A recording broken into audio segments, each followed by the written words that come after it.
السلام عليكم ورحمة الله تعالى وبركاته، وأسعد الله أوقاتكم بكل خير وعافية. في هذا اللقاء أريد أن أتحدث عن تفاصيل جقيم قائد ثاني قوات الدعم السريع عبد الرحيم دغلو في منطقة ملم. إذن المشاهد الكريم فضلا أعمل لايك وأعمل متابعة للقناة ونمشي لتفاصيل الخبر. أهلا بكم مجددا. في البداية الرحمة والمغفرة لشهدائنا الأبرار، وعاجل الشفاء للجرحى وعودة حميدة للمفقودين.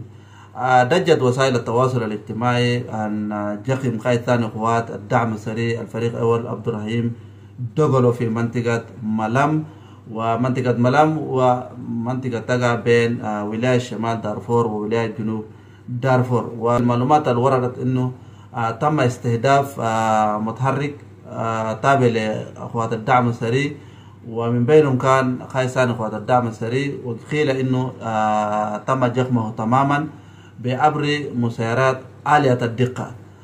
كلنا متابعين الاحداث الجارية الليلة على مستوى الدولة السودانية، وكان في بداية المعارك كان الجيش بيستخدم صاروخ ومسيرات، ولكن المسيرات الظهر اخيرا بعد ما طلع البرهان من القيادة العامة وسجل زيارات لعدة دول، ظهر مسيرات عالية الدقة كما يسمونه بمسيرات الصبرة. بجد المسيرات ده يعني عالية الدقة، يعني سهلة انه يعني يصيب الهدف بكل نظام.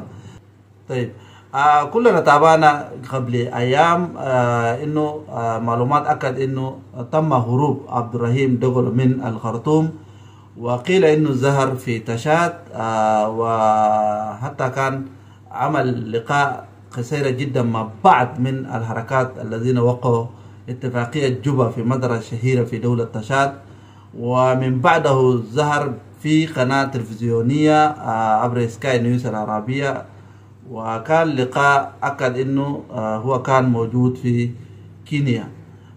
الحاجة الثانية بعده بأيام ظهر عقوبات أمريكية عبر خزانة الأمريكية، عقوبات ضد عبد الرحيم دغلو، وكان ايضا برضو قباله ظهر عقوبات امريكيه اخرى لاربع شركات، شركتين تابعه لقوات الدعم السريع، وايضا شركتين تابعه للجيش. الشركات التابعه للدعم السريع كان من ضمنهم شركه الجنيد، وده كان مدير بتاعه عبد الرحيم دغلو.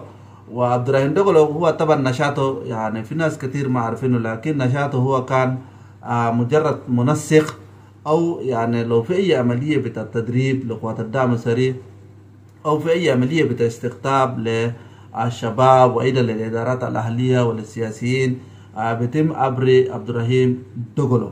يعني عبد الرحيم دغلو شغل كبير جدا، هو شغله منسق تماما مع كل قياديين بتاعت الدعم السريع. وخير دليل انه القاده بتاعت الدعم السريع يعني ما بيتلقوا تعليمات مباشره من هيمتي، يعني تعليماتهم بيجي مباشر من قائد ثاني قوات الدعم السريع اللي هو عبد الرحيم دغلو. عبد الرحيم دغلو هو مثابة منسق، هو بيتم ترتيب الشباب وبتجمعات محددة، وبعده بيتم رفعهم وبيتم تدريبهم وبيتم استيعابهم في الدعم السريع، سواء كان بعبر حفنة من المال او بعبر استقطاب قبلي او ما شابه ذلك. يعني هو كان شغل يعني كبير جدا في الدعم السريع. عبد الرحيم دغلو ايضا في خطاباته قبل الهرب هو قام حدد او يعني بيتكلم بلغه شديده اللهجه، وكان رسالته لبرهان ولهمتي انه يسلموا السلطه للمدنيين. وظهر ايضا في فيديوهات شهيره برضه انه بيقول خرطوم ده حق ابو منو، وايضا مروي ده برضه حق ابو منو، يعني بيتكلم كلام يعني بشديد اللهجه. خطاباته طبعا معروفه كلها موجوده الان في اليوتيوب وفي فيسبوك وفي كل وسائل التواصل الاجتماعي.